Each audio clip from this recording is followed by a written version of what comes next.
It really does. I mean, so much has changed.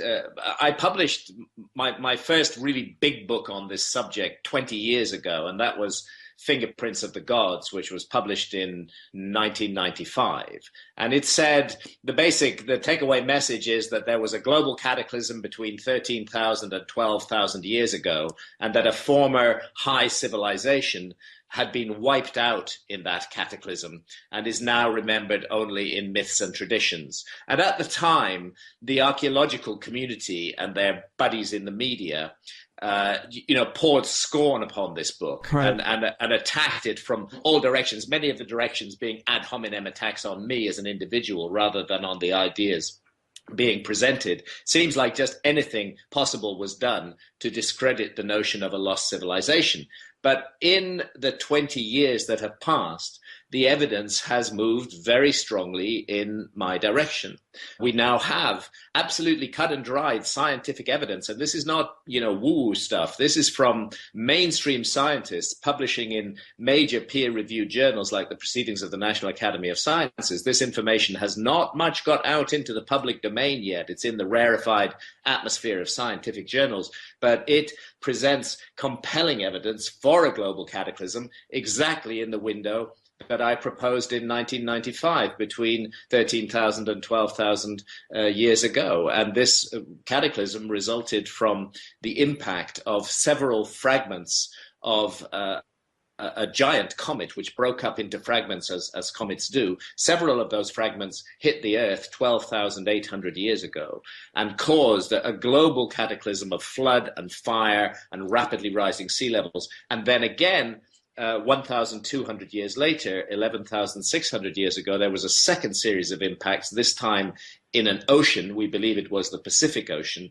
And this was accompanied by yet more traumatic events, more global flooding and more disasters. And the 1,200 years between the first events 12,800 years ago and the second events 11,600 years ago, those 1,200 years ago were 1,200 years of absolute hell on Earth, with a huge plunge in temperatures and massive extinctions of animal species. And that's when I believe we lost a whole civilization from the record. And then in addition, something else is that we now have archaeological sites that are popping up, previously undiscovered, which date back to that epoch and which contain extraordinarily advanced workmanship which cannot be explained by the existing model of history. And if I may just run on a little bit, the third and final thing is that the attitude of the public towards authority figures has also changed in the last 20 years. 20 years ago, if Professor X or Dr. Y stood up and said Hancock is talking rubbish, then the public listened. But 20 years later, now today, we have been lied to so often by authority figures, whether they're academics, whether they're big corporations, whether they're governments, whether they're religious figures. We've been lied to so often by them that there is rightly and properly a deep skepticism towards argument from authority. If an individual says, I have the authority and I just know what the facts are, people don't believe that anymore, and that's healthy. Yeah, amen, man. I mean, the communication channels are open. And to quote the book, you say, I'm no conspiracy theorist, but I have a sneaking feeling, nothing more, that something a bit like a conspiracy is at work in science to prevent the proper consideration and wide public uptake of catastrophic ideas. Why is that? What's the danger in exploring these ideas? Yes, it's very peculiar. I go into this in some depth in the book because I think NASA in particular, which has, is charged with the responsibility and is the recipient of large amounts of public money, is charged with the responsibility of understanding our cosmic environment. NASA is very misleading on the issue of the dangers that surround us in our cosmic environment. It gives the impression, that there is no real danger to the Earth from comets or asteroids, and that if there is a danger, it's millions or hundreds of millions of years away. And this is completely incorrect. We actually live in a very hazardous cosmic environment, and a great many responsible astronomers are drawing attention to this, and drawing attention in particular to what's called the Taurid meteor stream, which is this huge meteor stream 30 million kilometers wide that is the debris trail of the comet that hit us not once, but twice, 12,800 years ago, 11,600 years ago. And as a matter of fact, a bit of that debris trail of that comet hit the Earth much more recently on the 30th of June, 1908, the so-called Tunguska event. There was a little bit of rock from that original giant comet still circling in the torrid meteor stream. And that didn't even hit the Earth. It was about 100 meters in diameter. It exploded about 5 kilometers above the Earth's surface, but it flattened 80 million trees across an area of 2,000 square kilometers, which is about the size of the city of London. And if that had happened or a major center of urban population, rather than over, fortunately, an uninhabited area of Siberia in 1908.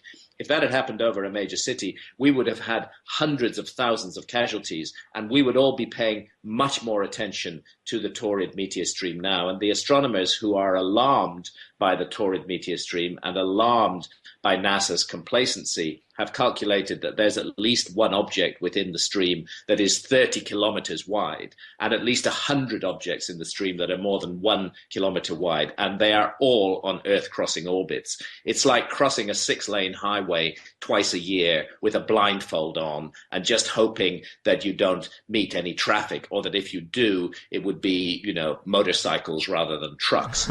But this is the gamble we're taking, and this is not a gloom and doom scenario.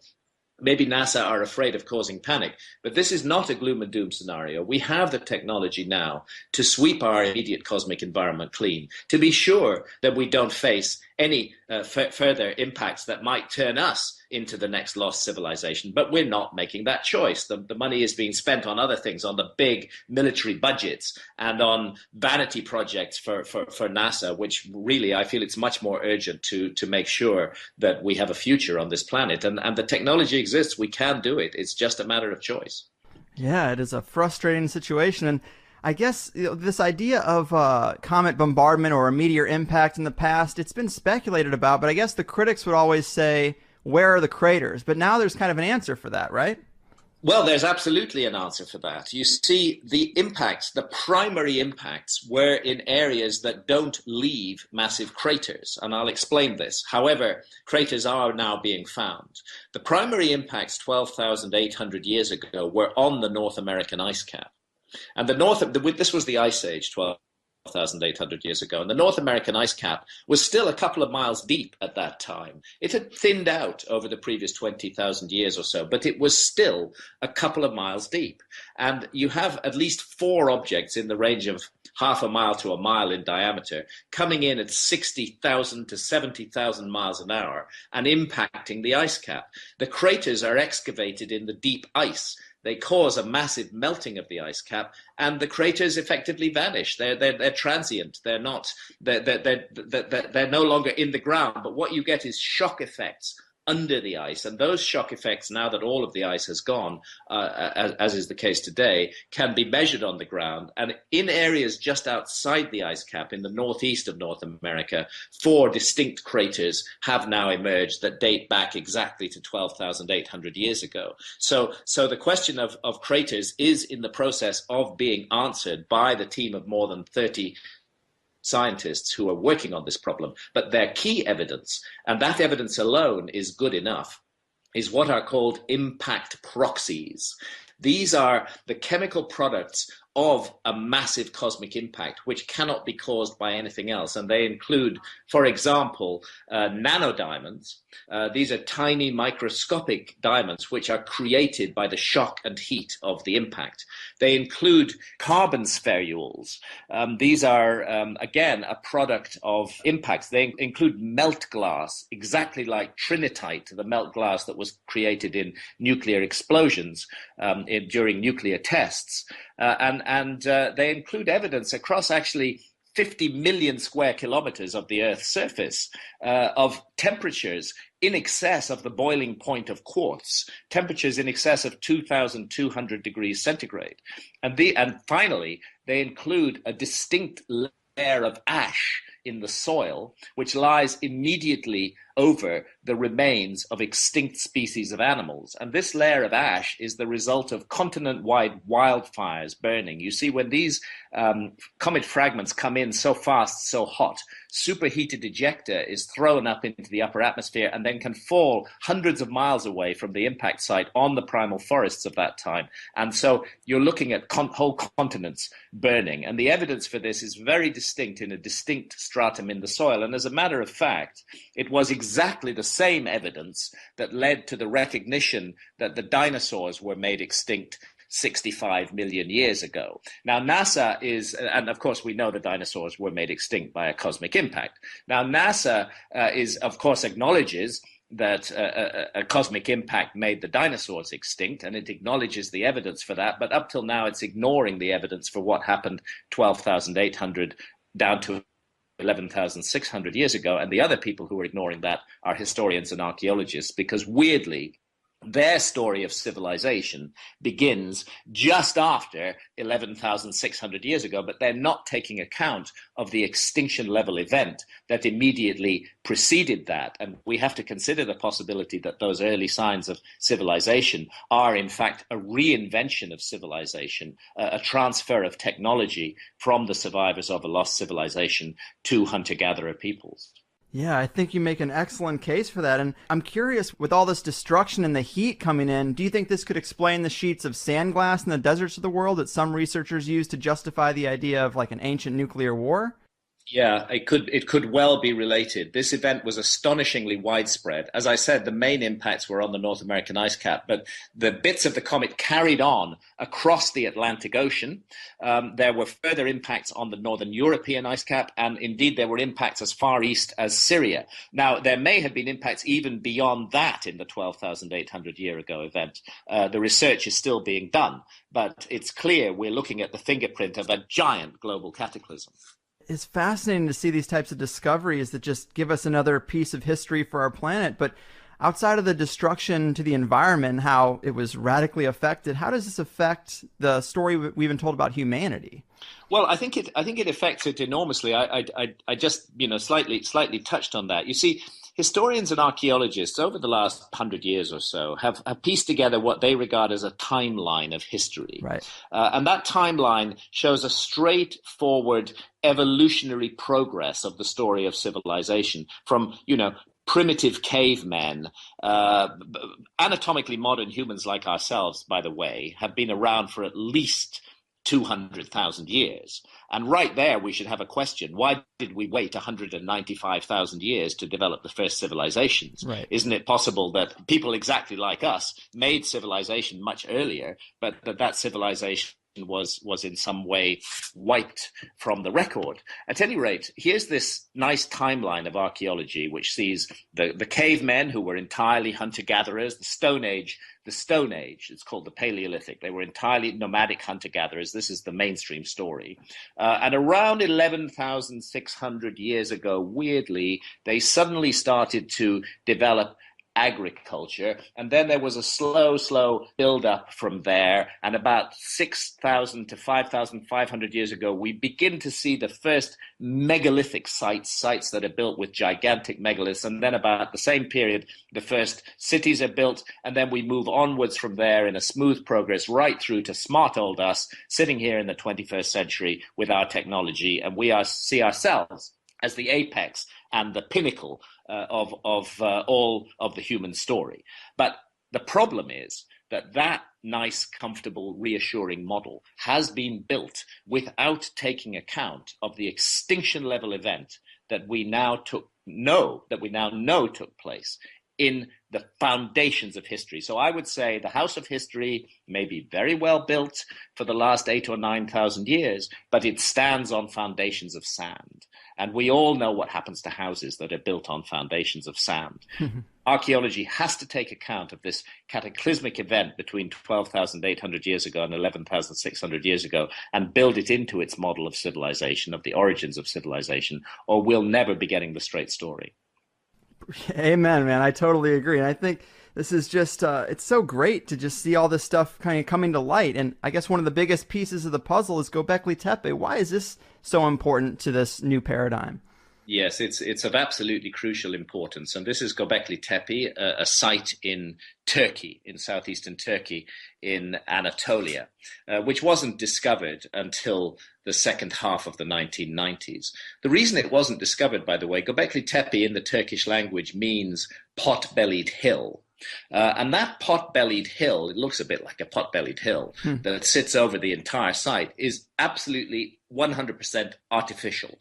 It was all put there by human beings. Teams of people, hundreds of them, with buckets filled with earth and rubble. They came and covered up the previously existing giant megalithic site that lies underneath that pot-bellied hill. They deliberately, systematically, carefully buried it, and it wasn't touched again for more than 10,000 years. The site flourished from 11,600 years ago, we now know, and that is the exact date for the second cataclysmic event that was accompanied by enormous global flooding. 11,600 years ago is the beginning of Gobekli Tepe. The site was used for about 1,000 years, down to 10,600 or 10,400 years ago. And then whoever made it, whichever mysterious culture created this huge megalithic site, which, by the way, is 50 times bigger than Stonehenge and 7,000 years older than Stonehenge, whichever culture created this huge megalithic site, then deliberately buried it like a time capsule, sealed it away. It wasn't touched again for more than 10,000 years until archaeologists rediscovered it in the second half of the 1990s and began to excavate it. And there, awaiting for them under the ground, was a colossal, inexplicable mystery. First of all, to understand a megalithic site, what megalith means big stones. Right. And what we're looking at is T-shaped limestone pillars that have been quarried out of the solid rock, and they form roughly the shape that we would recognize as the letter T. Actually, when you get closer to them, you realize that they're anthropomorphic, that they represent human forms, with the top of the T, the crossbar of the T, representing the head of the individual, and the upright pillar representing the body. And on many of these pillars are carved arms with hands with long fingers meeting in front of the belly over a very distinct kind of belt. And in fact, many of the pillars at Gobekli Tepe are richly carved with amazing works of art. Now, the problem is that according to the mainstream model of history, you need a settled agricultural society which has produced surpluses for generations, which has allowed people to become specialists. They no longer have to go out and hunt and gather for their living. They can become specialized in various skills, including stonemasonry. But this has typically been regarded as something that could only happen in societies that had already been practicing agriculture for a very long time. So when we see a site like Stonehenge in England, for example, which dates back, according to the Orthodox story, to about 4,500 years ago, that's already in a fairly advanced Neolithic society where they have agriculture, they have the specialists, they have the organizational skills to do something like this. But the mystery of Gobekli Tepe is that it just comes out of nowhere. Right. It comes out of the blue. There's no background to it whatsoever. We see no evidence of evolution of these skills. And the society that archaeologists have been able to track in that region is entirely a hunter-gatherer society prior to this. And then suddenly we get this enormous megalithic site being created, and it's very sophisticated. It contains, for example, the world's first perfectly aligned north-south building. And to align a structure perfectly to north and south requires the use of accurate astronomy. We see many indications that astronomers were at work at Gobekli Tepe. So to cut a long story short, what archaeologists are scrambling to catch up with this right now. But to cut a long story short, the fairy tale that they are trying to spin is that a hunter-gatherer population, which had no prior experience of architecture at all, no prior experience of moving megaliths that weigh more than 20 tons, and in some cases up to 50 tons in weight, no prior experience of organizing a labor force or of involving specialists like astronomers in the work, that this society suddenly wakes up one morning almost divinely equipped with all the knowledge, magically equipped with all the knowledge and all the skills and all the necessary background to create the largest megalithic site that has ever been built on Earth. And at the same time, just as an aside, they also decide to invent agriculture, because it's exactly at that moment when Gobekli Tepe is created 11,600 years ago that we see agriculture suddenly spreading amongst the hunter-gatherers of this region of Turkey. And to me, the archaeological fairy tale is quite absurd. It's obvious that what we're looking at is a transfer of technology from the survivors of a lost civilization who already knew how to work megalithic architecture and who already knew all about agriculture and who settled amongst the hunter-gatherers in Turkey and transferred their skills to them. They used Gobekli Tepe as a center of innovation. And what really drives this home is that this site pops up immediately after a global cataclysm on a scale that is absolutely capable of having wiped out almost all traces of a prior advanced civilization. Right, yeah, this news story is making a lot more sense. Now, in Armenia, we saw a couple of things like Karahunj and the supposed buried pyramid there, which, Yes. Armenia and Turkey are geographical neighbors. You have any idea how these sites might fit into the story? Yes, I think Armenia fits very much into the story in lots and lots of ways. First of all, let's take Karahunj. Karahunj is an intriguing situation in itself. Well, we saw it together, Greg, and there's these amazing alignments of megaliths flowing in an almost serpentine-like pattern across a plain surrounded by distant mountains. And these megaliths, many of them have holes drilled through them. And those holes, we now know, were used for astronomical observations. And the astronomical alignments that come out of them are very, very old, going back into that 12,000 year ago period. And secondly, recently just discovered, by the way, at the bottom of the Sicily Channel in the Mediterranean, and not that far actually from Armenia, at a depth of more than 40 meters, more than 130 feet under the ocean, marine archaeologists have come across something totally unexpected, which is a huge submerged megalithic site. And lo and behold, there's a megalith there which is 36 feet long. And one of those, that 36-foot long megalith has holes drilled through it, exactly like the holes that we saw in the Great Stone Circle at Karahunj. But in the case of the megalithic site at the bottom of the Sicily Channel, we can be sure that it's vastly ancient because studies of sea level rise are very well advanced. And we know that that area has been covered by the sea for at least 9,500 years, which means that the site that's sitting there must be much older than that. We don't know how much longer it stood there before the sea levels rose and covered it, but certainly it may have been there for a very long time. And that now makes sense in context of Gobekli Tepe, where we know the site is 11,600 years old. And I think what it's going to require us to do is to reconsider the dating of other megalithic sites around the world, including Karahunj. I mean, archaeologists really suggest Karahunj might be, some of them say 3,000, some of them say 4,000 years old. Nobody really knows. The astronomical alignments and the nature of the site point to a much greater antiquity. And it's important to make something clear here, which is that the dating of megalithic sites is actually very difficult. There is no technique for directly dating when a stone monolith was cut and moved into position. Because carbon dating doesn't do that. Carbon dating only dates organic material. Mm-hmm. So what archaeologists look for is a piece of bone, a piece of carbon, a piece of charcoal, for example, that is so clearly and immediately associated with the stone they want to date that they can make the inference that the stone dates from the same period as the organic material. And this is very dangerous, really, or potentially very inaccurate, because it's possible that later cultures wandering over a site, if this site is exposed, as many megalithic sites are, later cultures wandering over it introduce much younger organic material. And that organic material is what is dated, and it gives a falsely young date for the site. Now, this couldn't happen with Gobekli Tepe because Gobekli Tepe was deliberately buried more than 10,000 years ago and has been sealed since then. So there's no possibility of later organic material being introduced to it. And it can't happen with the site at the bottom of the Sicily Channel because it's 130 feet under the ocean now.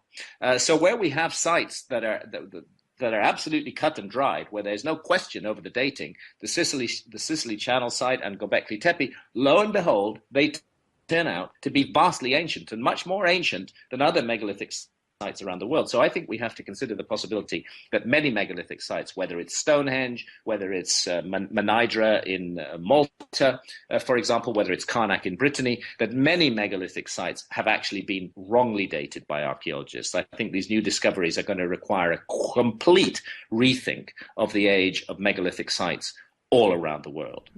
Agreed. And the Armenian sites, sorry, I slightly went off your topic there, Greg, but the Armenian sites are very much part of it. Karahunj is a fantastic site, and I would urge anybody who has the possibility to do so to go there and take a look at it. And that pyramid that we saw near Divine is absolutely, definitely a pyramid, and really intriguing and mysterious in its nature. But so little. Armenia is a very poor country. They don't have enormous resources. They've been given a really bad deal by history over the years. The things that have happened to Armenia and to Armenians in the last 100 years have been truly awful, and the country is in a poor shape economically, and they don't have the resources to do the archaeology. But I think if the archaeology were done, we would find that there is great antiquity within Armenia. And let's not forget that the story of the flood, the worldwide story of the flood, only one telling of which is the story in the Bible, the story of Noah. But this is a story that's told all over the world.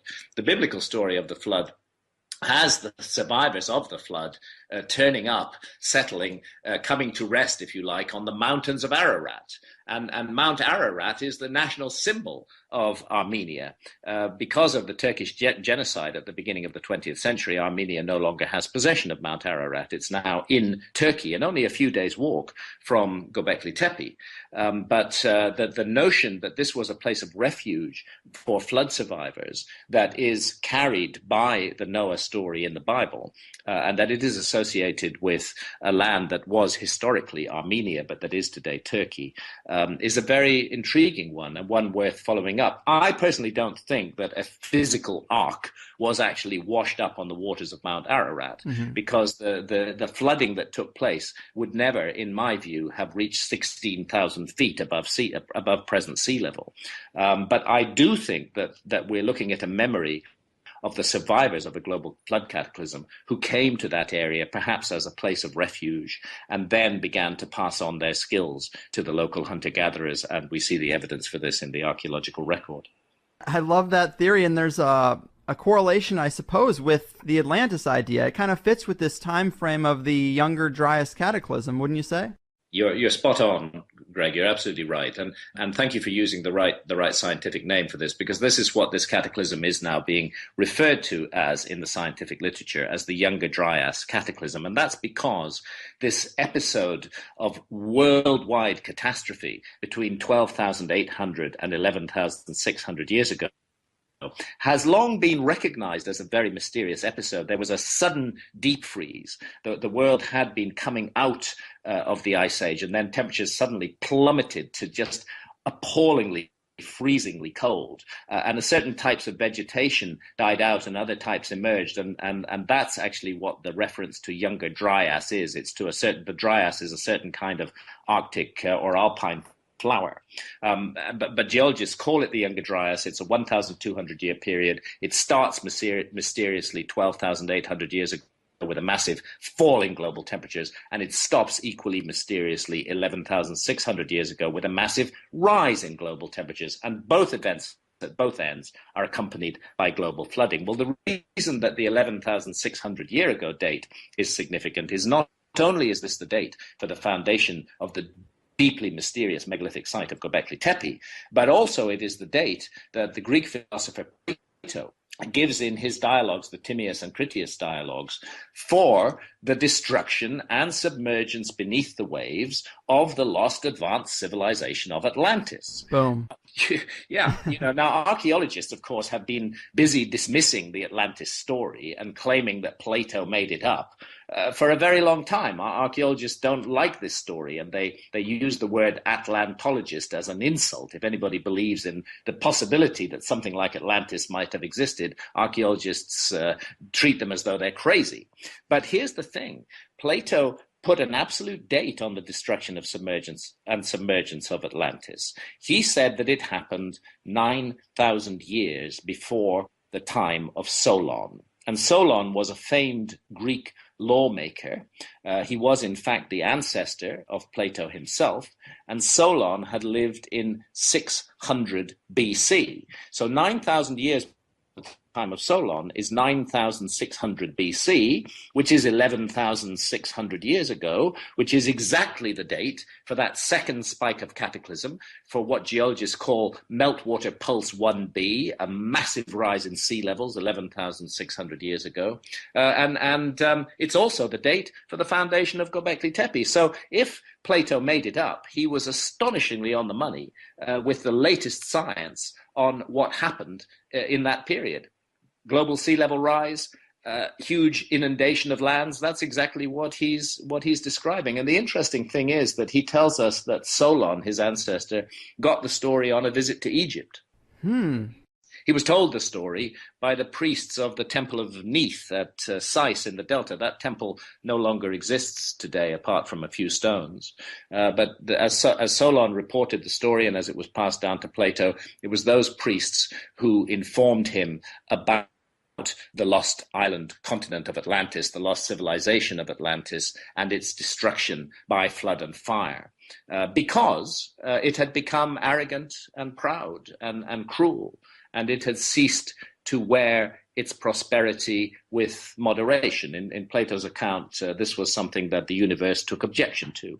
And that's why Atlantis was, if you like, put in its place. And we can listen to that and think about it and perhaps wonder how many of the boxes of the next lost civilization we ourselves tick, because Western technological society indeed does not bear its prosperity with moderation and has indeed become arrogant and cruel and unloving and unnurturing to spirit.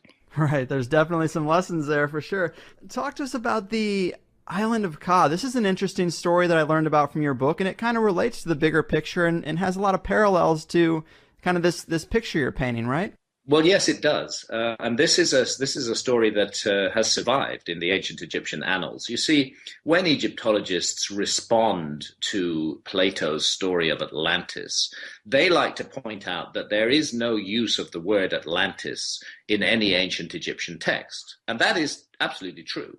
You will not find the word Atlantis in any genuine ancient Egyptian text. But what you do find is a massive amount of references to an island homeland of an advanced civilization. It's called the homeland of the primeval ones. And it's made clear that they were navigators and sailors, that they had advanced and sophisticated skills far ahead of those of the rest of the people in the world at that time. And this story is told in what are called the Edfu building texts, which are carved deeply into the walls of the Temple of Horus at Edfu, in Upper Egypt. Now, the Temple of Horus at Edfu is itself not that old a temple. That temple dates to about 300 BC, about 2,300 years ago. But it stands on the site of much earlier temples, which recede back one after another, being rebuilt on the same site, which recede back into the pre-dynastic era. And what it turns out is that the priests of the then newly built Temple of Horus at Edfu, built on that same site 2,300 years ago, they inherited the archives of the earlier temples. And those archives included material that was written, they say, on animal skins, and that was so fragile, so much crumbling and falling apart, some of it already lost, that the priests of the Temple of Horus at Edfu decided to preserve it permanently. And they took extracts from those texts, and that's what they copied onto the walls of the temple, deeply inscribing them. And these are the Edfu building texts. And they tell of the destruction by fire, by a cosmic event, by something that's described as a great serpent that leaps out of the sky and strikes the island and splits it and forces it to be submerged beneath the waves. They tell how there were survivors of this cataclysm because some of the quote-unquote gods were at sea at the time, and they tell how those gods navigated their way back to the location of their former island and found it vanished entirely beneath the waves, and the sea there completely filled with mud. And this is a direct echo of Plato's story, because he tells us exactly the same thing, that when Atlantis went down and vanished forever, the sea where it had stood was filled with so much mud that navigation became difficult. So there is the story. The story of Atlantis is told in ancient Egypt. It's just not called Atlantis. And then we learn that those survivors of the primeval island of the gods, that those survivors wander the world. There's a very evocative phrase in the ancient Egyptian language about their wanderings and how they go to other lands. And their mission is to reconstitute or reincarnate, reinvent, if you like, their former civilization. And Egypt is one of the places that they do that. And there they build what are referred to as primeval mounds. And these primeval mounds are to serve as the sites for all future temples and pyramids in Egypt. They're a kind of blueprint that is laid out on the ground at that time. And I would suggest another place that they went was Turkey, Mount Ararat, the lands around Mount Ararat, and we see their fingerprints in the mysterious site of Gobekli Tepe. And I think they also went to many other countries. I think we find their traces in Mexico.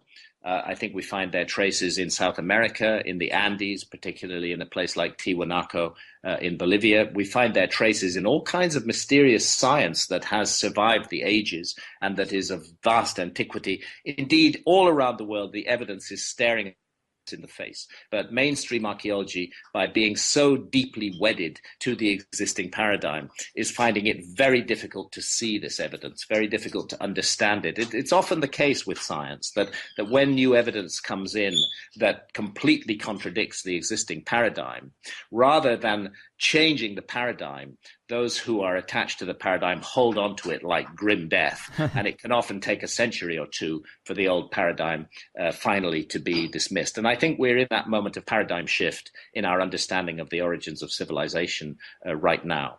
Right, I agree with you. And I love those stories of cedars of knowledge. I mean, they are just as widespread as the flood myths. Yes. I mean, from Native American cultures to Sumeria to the Vedic text, it's a major theme in the oral traditions around the globe. And these are really the stories that the Ancient Aliens camp clings to. Yes. And other camps, like even more fringe things like the Hollow Earth, they talk about beings coming from inside. Mm-hmm. But I think all this new evidence, it really brings the story down to earth. You really don't need all that other stuff when you consider the idea of an advanced people. You could think about if today 99% of civilization was destroyed and a couple of New Yorkers made their way to a habitable remote area in Africa, they might start trying to explain things like Wall Street and McDonald's while trying to corral people into some kind of civilization. You can see how that could happen.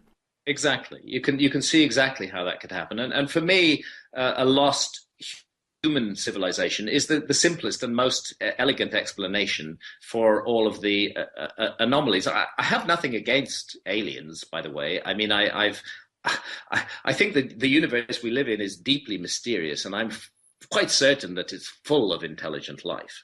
Mm-hmm. The question is, do we see the fingerprints of intelligent aliens who have crossed interstellar space? Do we see those fingerprints in ancient and mysterious archaeological sites around the world? And I don't see them. It's been my privilege to spend 25 years exploring just about every intriguing and extraordinary ancient site in the world.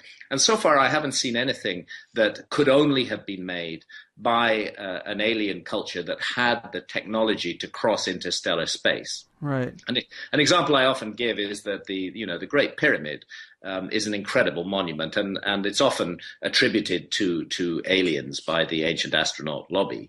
But actually, the Great Pyramid is almost perfectly, but not quite perfectly aligned to true north. It's 3/60ths of a single degree off true north.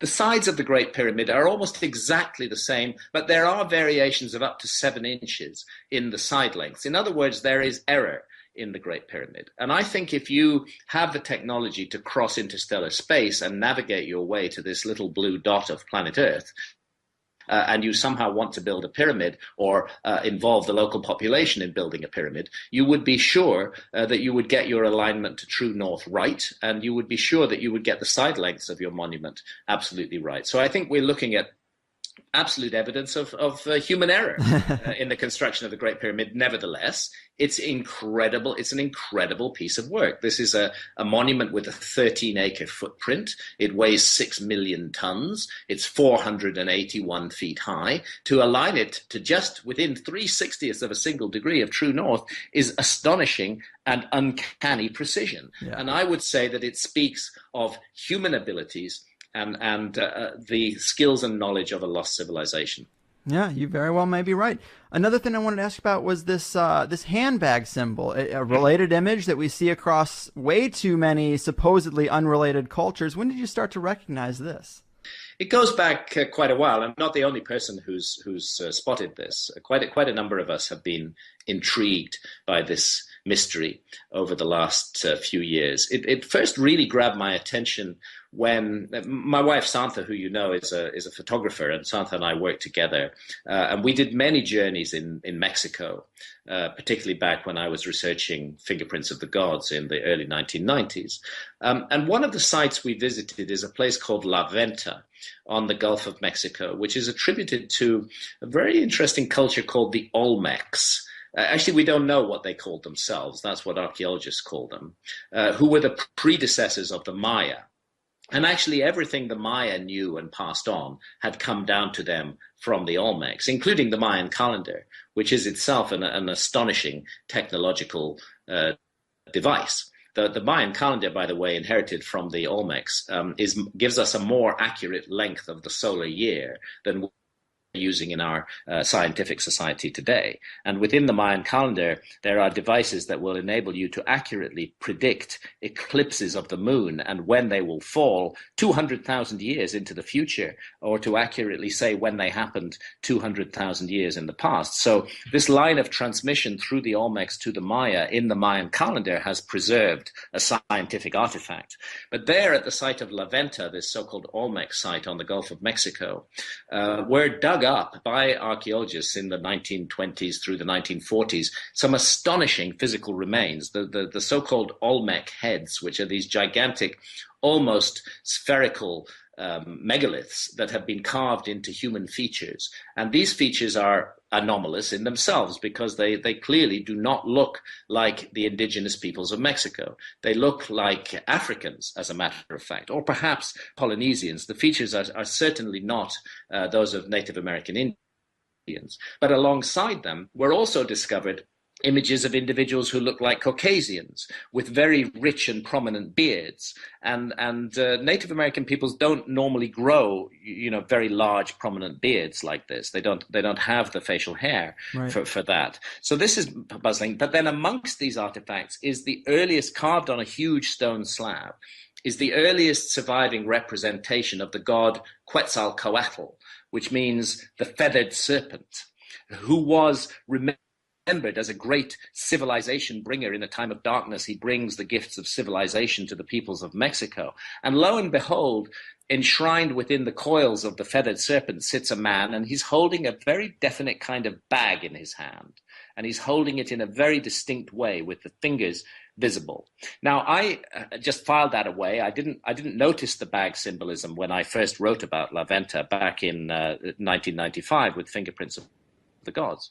But then much later on, as I'm researching Magicians of the Gods, the sequel to Fingerprints that I've now published, much later on I go to Gobekli Tepe and I see in enclosure D, there are a number of distinct enclosures there, I see what is called Pillar 43 by the German Archaeological Institute, who've done the excavation. And on Pillar 43, on the top of it, as well as an astonishing image that I argue in the new book represents constellations and indeed shows us the sky in our time, on top of that pillar are three of these exact same bags. And then we find and there we know they're 11,600 years old. We can be sure of that. And then again, we find the exact same bags in ancient Sumer in Mesopotamia, associated with another civilizer whose name was Uana-Dapa or Oannes, who came with 7 sages, the 7 Apkallu, who are described as magicians. Indeed, this is I call the book Magicians of the Gods. And images of them, they're also holding the same, well, I call it jokingly a man bag. They're also holding the same man bag. So in these 3 widely separated cultures, supposedly of different epochs of history, we find the same symbolism cropping up, associated with the same story, that this is about the bringing of civilization, of reseeding civilization again, after a great cataclysm. And I think that this is yet more evidence of the worldwide distribution of the survivors of the Younger Dryas cataclysm. I love it, man. It's really intriguing. It almost seems like the symbol of some ancient altruistic secret society. It does. That's what it seems like to me. Like, if you were carrying one of those bags, then other people would know who you were. Right. It's like a secret handshake or something like that. Now, what was in those bags, we can't know. We can only speculate. But the symbol is enormously widespread and mysteriously interconnected all around the world. That's a fact. Yeah, and you mentioned this Pillar 43 in Enclosure D at Gobekli Tepe, and it is a major part of this new book, and a big part of that is decoding what might be a message there, and this also relates to why it's referred to as a time capsule. What do you think's behind that message? Okay. Well, first of all, there's one other thing I need to say about Gobekli Tepe, which is that the site, as it has so far been excavated, is only a tiny proportion of the whole site. What we're seeing exposed by archaeologists since the mid-1990s is just a fraction of it. They've been over the whole site with ground-penetrating radar now, and they know that more than 50 times as much still lies under the ground. That's why I say that this site, which is 7,000 years older than Stonehenge, is also 50 times larger than Stonehenge, because the existing exposed area of the site is already the size of Stonehenge, and underground awaiting to be excavated is so much more. Hundreds and hundreds and hundreds and hundreds of gigantic megalithic pillars still lie buried. So the full message of this time capsule may well remain to be revealed, but we have the intriguing hint given to us on Pillar 43 in Enclosure D. Now, listeners would really need to go to the book to see the full argument and to see the photographs and to see the case that I'm making here, which, by the way, is based, and I want to pay tribute to Paul Burley, an engineer and an architect who was the original proposer of this idea and whose work I reference in Magicians of the Gods. But there's a certain area of the sky which is divided by the Milky Way. Now, the Milky Way is our home galaxy, and the center of the Milky Way incorporates what's called a dark rift. It's caused by nebulae, cloudy nebulae in the heart of the Milky Way, and it looks like a dark gap in the middle of the Milky Way. And that dark gap was of great importance to many ancient cultures, particularly the ancient Maya, who saw it as the womb of creation, as the cosmic womb of rebirth, very symbolically important to them. And on either side of that dark rift at the heart of the Milky Way stand 2 constellations. One of those is the constellation that we call Sagittarius today, and the other is the constellation that we call Scorpio. And it is this area of the sky, I'm convinced, building on the work of Paul Burley, it is this area of the sky that is imaged on Pillar 43. And what's really intriguing is that in that imagery, the sun is shown sitting directly over the dark rift. And here I need to pay tribute to another researcher, who's John Major Jenkins, a great friend of mine and one of the leading researchers on the ancient Mayan calendar. And what John Major Jenkins has been showing us for years, actually, is that date of the 21st of December 2012 that we all got so worked up about a few years ago, which was wrongly suggested to be the date of the end of the world by many ill-informed commentators. It isn't a specific moment. It's actually a window in time. And that window is about 80 years wide, and it extends from 1960 roughly to 2040. And it's when the sun sits astride the dark rift at the center of the galaxy as viewed from Earth between the constellations of Sagittarius and Scorpio on the winter solstice, the 21st of December. And that only happens in our epoch. That's what happens today. That's what the Mayan calendar was really built on. They were tracking the gradual motion of the sun. You see, that I have to explain the background to this. The Earth is the viewing platform from which we observe the stars. Mm-hmm. There is a wobble on the axis of the Earth. It's a slow, cyclical, 26,000-year wobble called the precession of the axis of the Earth. And because the Earth is our viewing platform, this change of orientation of the Earth in space changes the rising times of particular stars and all celestial bodies, and changes the appearance of the stars in the sky in a very regular pattern at the rate of 1 degree every 72 years. It's hard to observe, but if you keep records long enough and you're scientifically minded, you can observe it. And this is the knowledge that is incorporated into the ancient Mayan calendar, and it was based on the precessional changes in the position of the sun against the background of the stars on the winter solstice. And it is that exact moment that is depicted in great detail on Pillar 43 at Gobekli Tepe. This tells us, if I'm right, and readers must make up their own mind from the evidence I present in the book, this tells us that whoever created Gobekli Tepe had advanced scientific knowledge of the phenomenon of precession and were able to simulate future skies, the changes that would take place. And secondly, it tells us that they wanted somebody to pay attention to the sky of our time. Indeed, it is very much the same message as the Mayan calendar. It's watch the sky during this window of 80 years between the decades that we call the 1960s and the 2040s in our epoch.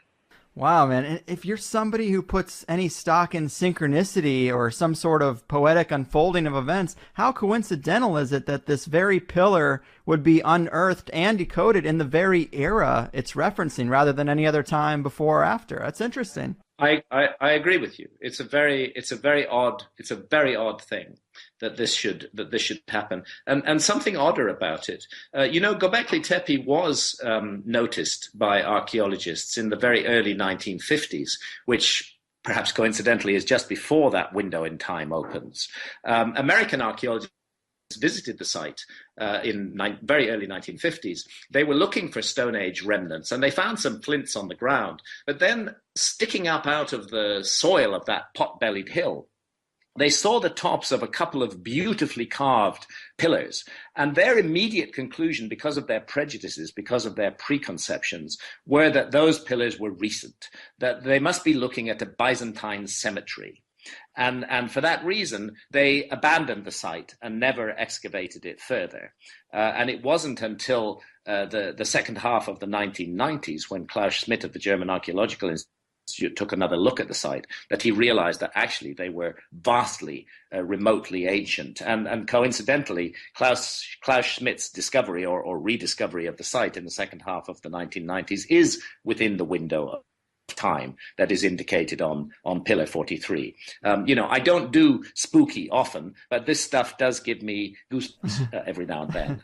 And the reason why, there's just so much more background that we don't have time to go into here, but I do set out my stall, very clearly in the book, and every statement of fact is footnoted and referenced so that people can follow it up and see where I get my information from. Yeah, it is a great case, a really lengthy, detailed case in the book, and I love it. I'm curious. I mean, I don't know how much it is in our nature to consider future generations in such a way, but, they might have had a way different mindset. I mean, they seemed way more concerned with the Earth and the people on it than we do today. Well, yes, I think so. And let's not forget that they had passed through a horrendous global cataclysm, which had brought their civilization down. They'd been taught a powerful lesson by the universe, a lesson in humility, as a matter of fact. And I think it's that lesson that they sought to transmit to the future, and that they did so with great care. Another slightly spooky point, and again, we cannot say that these are facts, but every ancient civilization we know of worth its salt believed absolutely in reincarnation. Every ancient civilization, amongst them the ancient Egyptians, and they therefore believed that those who live on Earth would come back at some time in the future. So maybe, and I'm wildly speculating here, maybe Pillar 43 was a message from the people of that time to their future selves today, or maybe that's how they saw it at any rate, even if that was not actually the case. Damn. That's trippy. Man, well, I know we're getting to the end of the line here. It is a busy day for you, but Magicians is a fascinating book and presents some great evidence that the past is not what we've been led to believe it is.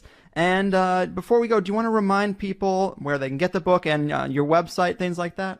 Yeah, thank you, Greg. The place to go is my website, which is www.grahamhancock.com. And there's a special page dedicated to Magicians of the Gods there, and there are links to go purchase it if you want to do that. It was published in America on the 10th of November. It was published in the UK on the 10th of September. It's coming out in Canada very shortly.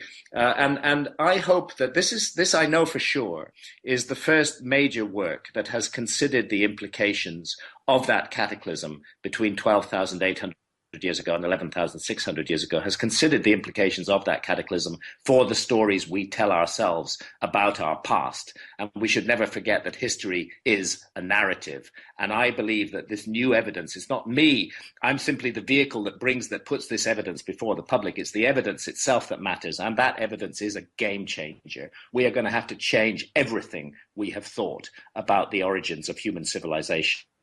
And in so doing, vast new avenues of inquiry open up that can teach us so much about ourselves and what we're doing here on this planet. Well said, man. And that was great. We covered a whole lot of ground there. Thanks so much for being here, man. I had a blast hanging out in Armenia. Definitely a life-changing trip. Hopefully we can do this again sometime after the holidays and talk about more of the interesting things that you've gotten into, psychedelics and all that. Greg, you have an absolute commitment from me. I am looking forward to having a much longer discussion with you, hopefully in January of 2016, and we can go for a couple of hours and get into lots of other areas of my work. Because you're right, I mean, psychedelics and consciousness and the adult sovereignty over consciousness are also crucial issues for me, and I've talked a lot about this, and I'll be very, very happy to engage in discussion with you about that. It's millions or hundreds of millions of years away, and this is completely incorrect. We actually live in a very hazardous cosmic environment, and a great many responsible astronomers are drawing attention to this, and drawing attention in particular to what's called the Taurid meteor stream, which is this huge meteor stream 30 million kilometers wide that is the debris trail of the comet that hit us not once but twice, 12,800 years ago, 11,600 years ago. And as a matter of fact, a bit of that debris trail of that comet hit the Earth much more recently on the 30th of June, 1908, the so-called Tunguska event. There was a little bit of rock from that original giant comet still circling in the Taurid meteor stream, and that didn't even hit the Earth. It was about 100 meters in diameter. It exploded about 5 kilometers above the Earth's surface, but it flattened 80 million trees across an area of 2,000 square kilometers, which is about the size of the city of London. And if that had happened or a major center of urban population, rather than over, fortunately, an uninhabited area of Siberia in 1908, if that had happened over a major city, we would have had hundreds of thousands of casualties, and we would all be paying much more attention to the Taurid meteor stream now. And the astronomers who are alarmed by the Taurid meteor stream and alarmed by NASA's complacency have calculated that there's at least one object within the stream that is 30 kilometers wide, and at least 100 objects in the stream that are more than 1 kilometer wide, and they are all on Earth-crossing orbits. It's like crossing a 6-lane highway twice a year with a blindfold on and just hoping that you don't meet any traffic, or that if you do, it would be, motorcycles rather than trucks. But this is the gamble we're taking, and this is not a gloom and doom scenario. Maybe NASA are afraid of causing panic, but this is not a gloom and doom scenario. We have the technology now to sweep our immediate cosmic environment clean, to be sure that we don't face any further impacts that might turn us into the next lost civilization. But we're not making that choice. The money is being spent on other things, on the big military budgets and on vanity projects for NASA, which really I feel it's much more urgent to make sure that we have a future on this planet. And the technology exists. We can do it. It's just a matter of choice. Yeah, it is a frustrating situation. And I guess this idea of comet bombardment or a meteor impact in the past, it's been speculated about, but I guess the critics would always say, where are the craters? But now there's kind of an answer for that, right? Well, there's absolutely an answer for that. You see, the impacts, the primary impacts, were in areas that don't leave massive craters, and I'll explain this. However, craters are now being found. The primary impacts 12,800 years ago were on the North American ice cap. And this was the Ice Age, 12,800 years ago, and the North American ice cap was still a couple of miles deep at that time. It had thinned out over the previous 20,000 years or so, but it was still a couple of miles deep. And you have in major peer-reviewed journals like the Proceedings of the National Academy of Sciences, this information has not much got out into the public domain yet. It's in the rarefied atmosphere of scientific journals, but it presents compelling evidence for a global cataclysm exactly in the window that I proposed in 1995 between 13,000 and 12,000 years ago. And this cataclysm resulted from the impact of several fragments of a giant comet, which broke up into fragments as comets do. Several of those fragments hit the Earth 12,800 years ago and caused a global cataclysm of flood and fire and rapidly rising sea levels. And then again, 1,200 years later, 11,600 years ago, there was a second series of impacts, this time in an ocean. We believe it was the Pacific Ocean. And this was accompanied by yet more traumatic events, more global flooding and more disasters. And the 1,200 years between the first events 12,800 years ago and the second events 11,600 years ago, those 1,200 years ago were 1,200 years of absolute hell on Earth, with a huge plunge in temperatures and massive extinctions of animal species.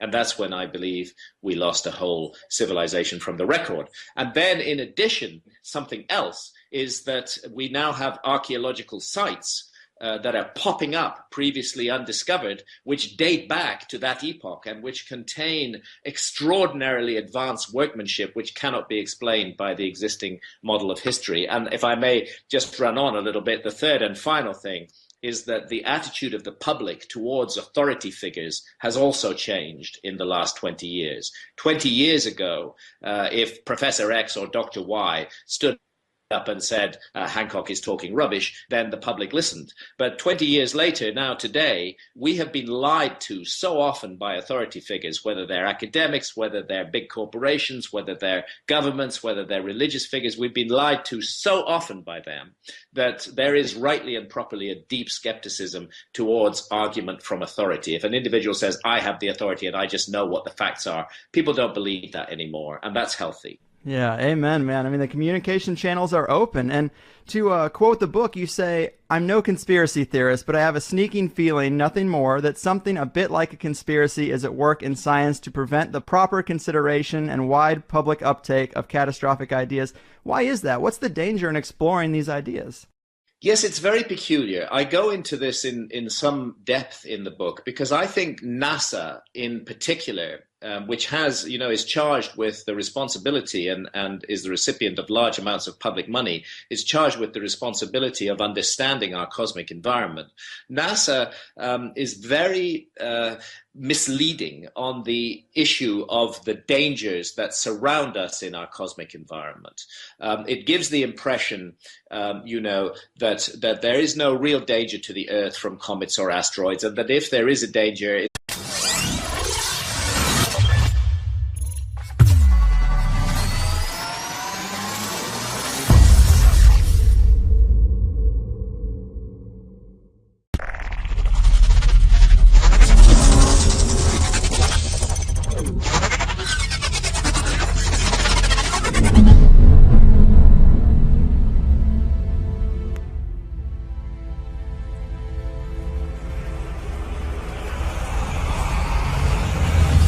it really does. I mean, so much has changed.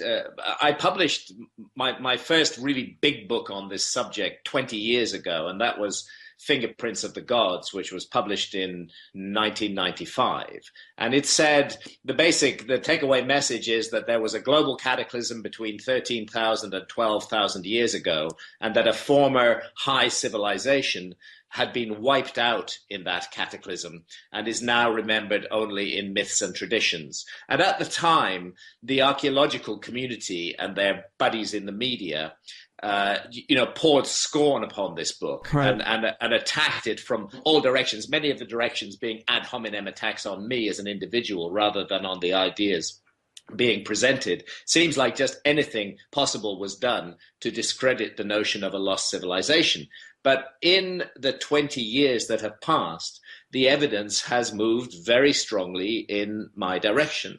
We now have absolutely cut and dried scientific evidence, and this is not, woo-woo stuff. This is from mainstream scientists publishing